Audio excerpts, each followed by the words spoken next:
शोला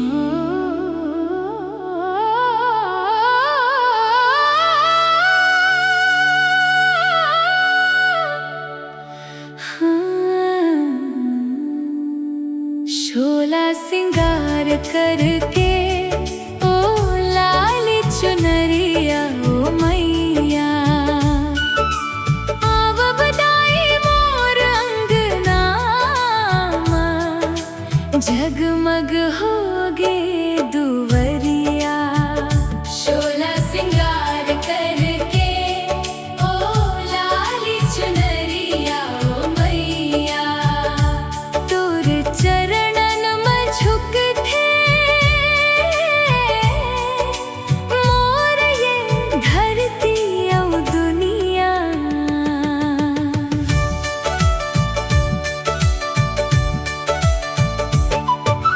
माथे में चमके बिंदिया, अखी में ज्योति अपार, सोन के मुकुट सजे गूंजे जय जयकार। धूप अगरबत्ती जलते बाजे मांदर झांझरिया,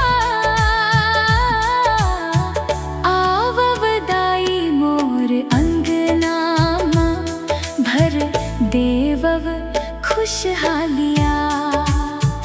शोला सिंगार करके ओ लाल चुनरिया ओ मैया,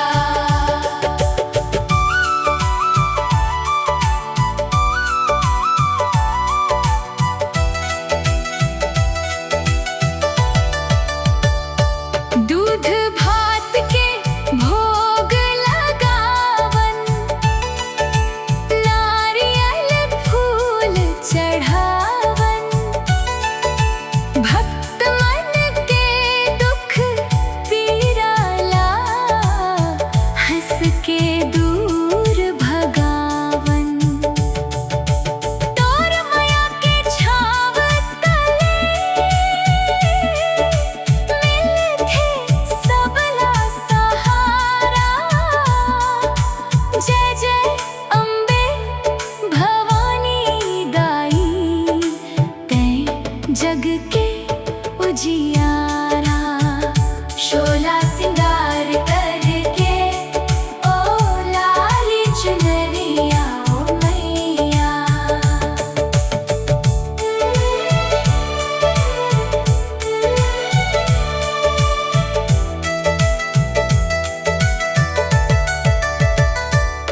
नवरात्रि के रतिहामा गूंजे तोर जस गान। मांदर के ताल में नाचे गाँव गलियों मैदान। लाल लाल चुनरी लहराए महके फूल फुलवरिया, आव बधाई मोर अंगना बरसा देवव कृपा धारा। शोला सिंगार करके ओ लाल चुनरिया ओ मैया,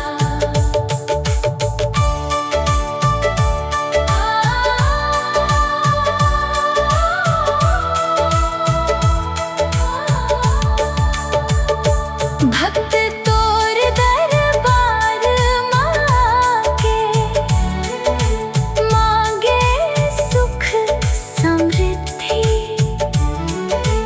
तोर नाम लेके मैया मिट जाते सब विपत्ति। दया मया के सागर दाई, तैं सबके रखवैया।